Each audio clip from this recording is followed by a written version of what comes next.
ایک صاحب نے سوال کیا ہے کہ لیز پر گھر دکان لینا اور دینا جائز ہے یا نہیں ہے۔ اس بارے میں مسئلہ ذرا صاف اور اچھی طریقے سے سمجھنے کی ضرورت ہے۔ اگر بات سمجھ میں آ جائے گی تو پھر بہت ساری چیزیں بالکل صاف ہو جائیں گی۔ شریعت کا ایک اصول ہے، اور وہ اصول یہ ہے کہ کل قرض جر نفعا فہو ربا،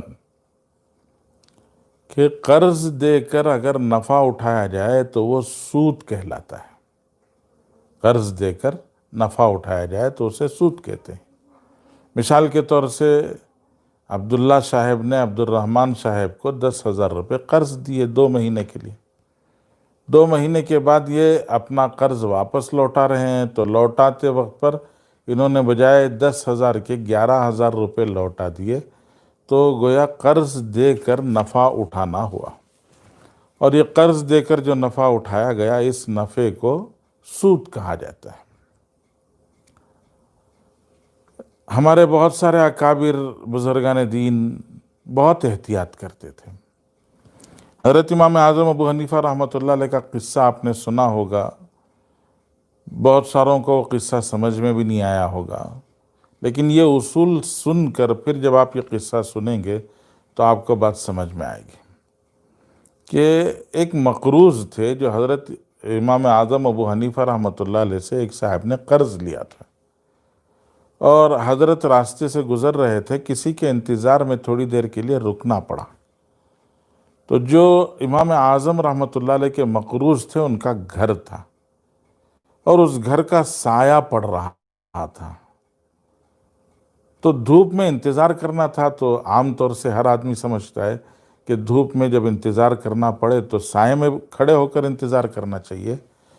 تو حضرت امام اعظم ابو حنیفہ رحمۃ اللہ علیہ بجائے سائے میں کھڑے ہو کر انتظار کرنے کے دھوپ میں کھڑ کر انتظار کر رہے تھے۔ کسی نے کہا کہ حضرت سائے میں کھڑے ہو جائیں، دھوپ میں کیوں کھڑے ہوئے ہیں؟ تو حضرت نے فرمایا کہ یہ جو گھر والے ہیں صاحب مکان، یہ میرے مقروض ہیں جی، جب میرے مقروض ہیں تو میں نے 10,000 روپے ان کو دیا ہے، تو 10,000 روپے واپس لینا ہے۔ اگر میں ان کے گھر کے سائے میں کھڑا ہو جاتا ہوں تو اس کا مطلب یہ ہوا کہ 10,000 تو میں واپس لوں گا ہی، ان 10,000 روپے کے علاوہ میں نے سائے میں کھڑے ہو کر جو راحت حاصل کی، یہ راحت میں نے مزید حاصل کر لی، ایکسٹرا بینیفٹ مجھے مل گیا۔ یہ ایکسٹرا بینیفٹ جو مجھے ملا ہے یہ سود ہو جائے گا۔ کہاں تک سوچتے تھے، کتنی احتیاط کرتے تھے ہمارے بزرگ حضرات، یہ سمجھنے کی چیز ہے۔ تو جب آپ یہ سمجھ جائیں تو اب مسئلہ آپ سمجھ سکتے ہیں کہ ایڈوانس کی جو رقم دی جاتی ہے، وہ ایڈوانس کی رقم بطور قرض دی جاتی ہے۔ مسلمان کو کوئی رقم دے یا ایک آدمی دوسرے کو کوئی رقم دے، تو وہ رقم کیوں دی جا رہی ہے؟ ایک ہوتا ہے صدقہ، ایک ہوتا ہے ہدیہ، ایک ہوتی ہے امانت، اور ایک ہوتا ہے قرض۔ صدقہ تو مالک بنانے کے لیے کہ یہ آپ کا ہے، آپ رکھ لیں۔ ہدیہ وہ بھی مالک بنانے کے لیے کہ یہ میری طرف سے ہدیہ ہے، آپ رکھ لیں۔ تو ایڈوانس کی جو رقم دی جا رہی ہے وہ نہ تو صدقہ ہے نہ تو ہدیہ ہے۔ تو اور 2 شکلیں بچی، دو شکلیں کیا ہیں کہ یہ رقم امانت ہے یا قرض ہے۔ امانت اگر سمجھیں گے کہ یہ بطور امانت آپ رکھیں، تو امانت میں شریعت کا حکم یہ ہے کہ اگر وہ امانت کی رقم ضائع ہو گئی، مثال کے طور سے آپ نے گھر لینے کے لیے 10,000 روپے صاحب مکان کو کرائے پر گھر لینے کے لیے مکان والے کو آپ نے 10,000 روپے بطور ایڈوانس دیے، انہوں نے اپنے گھر میں وہ 10,000 روپے رکھے ہوئے تھے، چور آ کر چوری کر کے لے کے چلا گیا، تو اب وہ مال چوری ہو گیا 10,000 روپے۔ اگر وہ امانت کے حکم میں ہو تو پھر وہ 10,000 روپے واپس کرنا ان کے اوپر ضروری نہیں ہے۔ اسلام کہتا ہے کہ امانت میں بغیر تعدی کے، بغیر امانت جس کے پاس رکھی گئی اس کی طرف سے کسی طرح کی زیادتی کے بغیر اگر وہ پیسہ ضائع ہو جائے تو پھر اس کو واپس کرنا ضروری نہیں ہے۔ تو یہ امانت تو نہیں ہو سکتا، اس لیے کہ میں نے گھر کے لیے رکھا ہے تو مجھے تو وہ واپس چاہیے جی۔ تو وہ احتیاط کے طور پر، تاکہ ہمارا گھر آپ کے پاس ہے، گھر کی قیمت تو لاکھوں کی ہوتی ہے اور جو ایڈوانس کی رقم دی جاتی ہے وہ اس کا مشکل سے 10%، 5% کا حصہ بھی نہیں ہوتا ہے۔ ایک صاحب نے 10 لاکھ روپے کا گھر بنایا تو آپ ایڈوانس کتنا دے دیں گے؟ 50,000 روپے دیں گے، 25,000 روپے دیں گے، بہت دے دیا تو 1 لاکھ روپے دیں گے، 2 لاکھ روپے دیں گے، اس سے زیادہ تو نہیں دیں گے۔ وہ تو اس کا تو گھر تو 10 لاکھ روپے کا ہے۔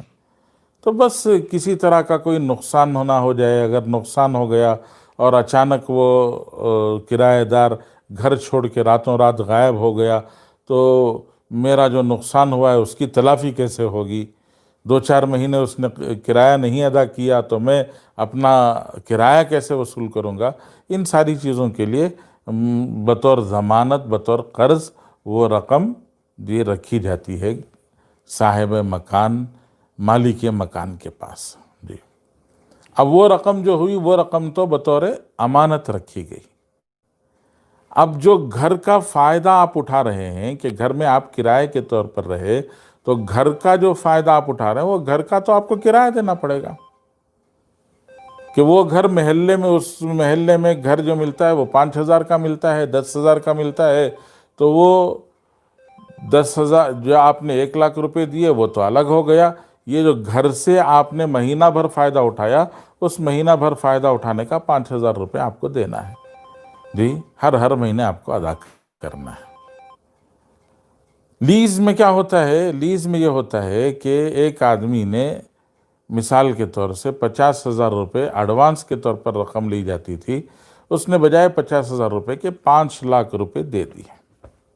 اب یہ 5 لاکھ روپے کیسے ہیں؟ یہ بطور قرض ہیں، اس کو واپس ملنا ہے۔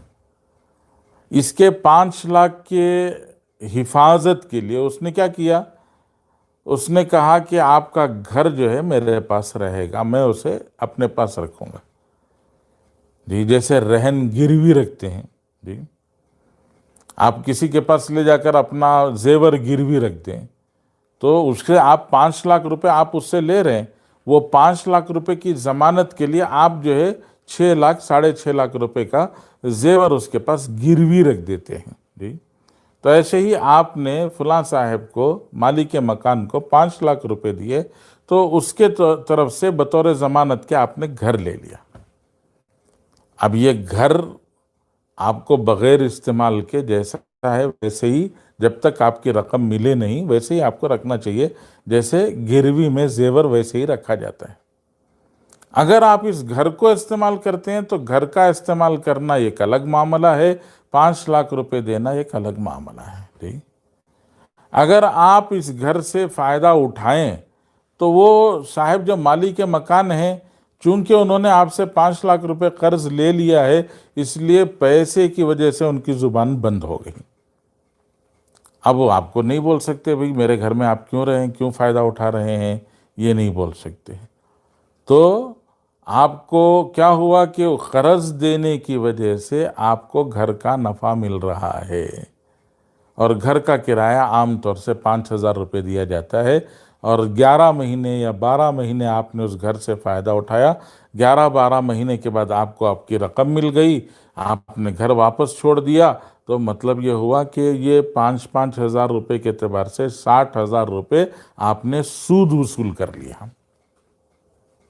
اچھا، ایک ترکیب اور تدبیر یہ بتائی جاتی ہے کہ چلو بھئی 5 لاکھ روپے دے دو، اور بجائے 5,000 کرایہ دینے کے وہ بھی خوش ہیں، 1,000 دے دو۔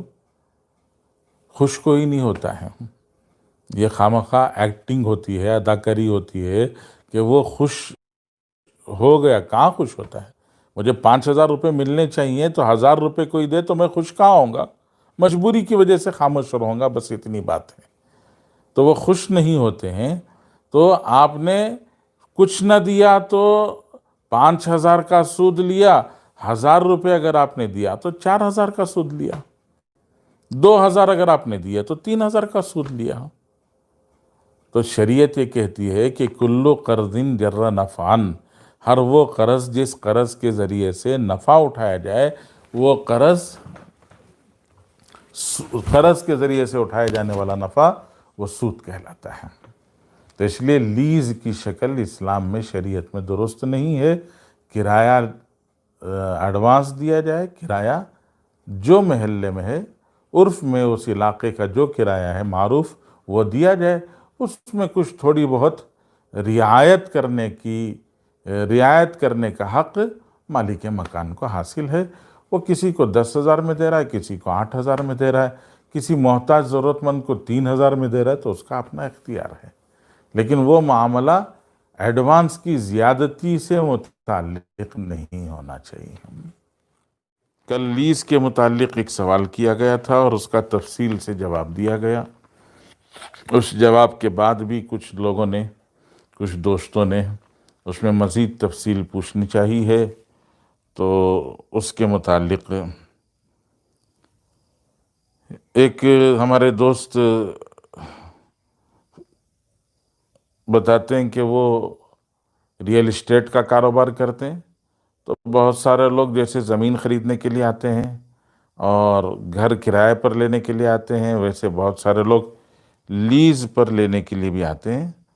تو ان کو لیز پر دلانا گھر درست ہے یا نہیں ہے؟ جی، تعاون علی المعصیت، گناہ پر تعاون، کہ وہ غلط کرنے جا رہے ہیں، سودی معاملہ، وہ جو دینے والے اور لینے والے ہیں وہ دونوں مل کر ایک سودی معاملہ کرنے جا رہے ہیں، اور ہم اس میں دلانے والے کی طرف سے یا لینے والے کی طرف سے اگر بات کریں تو ہمارا گویا سودی معاملے میں ایک طرح سے تعاون ہو جائے گا۔ اس لیے احتیاط کرنا، دور رہنا ہی زیادہ بہتر ہے۔ ایک اور سوال بھی انہوں نے کیا ہے کہ کوئی گھر ہے جس کا تقریباً 20 لاکھ روپے اس کا لیز اماؤنٹ ہے اور 10,000 روپے اس کا کرایہ دیا جا رہا ہے، حالانکہ اس کا کرایہ اور بھی زیادہ ہے۔ کل میں نے بہت تفصیل سے عرض کر دیا تھا کہ 1 لاکھ روپے ایڈوانس، 50,000 روپے ایڈوانس اور 5,000 روپے اگر کرایہ ہو کہیں کسی گھر کا، اور اس گھر میں اگر آپ 5 لاکھ روپے ایڈوانس یعنی لیز کی رقم دے کر آپ 1,000 روپے ادا کریں، تو کچھ بھی نہ ادا کریں تو گویا پورے 5,000 کا سود لے رہے ہیں آپ، اور اگر 1,000 روپے ادا کر رہے ہیں تو اس کا مطلب تو یہی ہوا کہ 1,000 جو ہے وہ چھوڑ کر باقی 4,000 کا سودی معاملہ ہو رہا ہے۔ وہی بات یہاں بھی ہے کہ معروف جو کرایہ اس علاقے کا ہے وہ ہو سکتا ہے 25,000 ہو، 30,000 ہو، 40,000 ہو، تو وہاں کا جو معروف کرایہ ہے، مروج کرایہ ہے، وہاں کا جو علاقے میں جو معمول چلتا نارمل کرایہ ہے، اس کرایہ سے آپ جتنی بھی رقم کم دیں گے وہ رقم گویا جی اتنی کم رقم دینا، باقی رقم سود میں شامل ہو جائے گی۔ اس لیے اس سے احتیاط ہی بہتر ہے۔ جی، جتنا زیادہ ہو سکے، اگر ہم نے گھر لے لیا ہے تو اس کو ہم فوراً کرایہ کا معاملہ کر لے سکتے ہیں، کوئی مسئلہ نہیں ہے کہ وہاں کا جو نارمل کرایہ ہے ہم اتنا کرایہ ادا کرنا شروع کر دیں۔ اس میں تھوڑی بہت نامینل کمی ہو سکتی ہے، یعنی ہلکی پھلکی، جس کو مالک مکان خوش دلی کے ساتھ میں تھوڑی سی رعایت جو دے دیتا ہے، جیسے 5,000 روپے کا کوئی گھر ہو تو کوئی ذرا ضرورت مند اور ذرا کمزور آدمی آ کر پوچھے تو مالک مکان اس کو 4,500 4,000 تک دے دیتا ہے، 1,000 روپے تک تو وہ کسی طور سے بھی نہیں دیتا ہے۔ تو 500 روپے، 1,000 روپے کم اتنا تو ہو سکتا ہے جی، 4,000 روپے کم نہیں ہو سکتا ہے جی، اتنی تھوڑی بہت کمی، نامینل کمی جو ہے وہ ہو سکتی ہے۔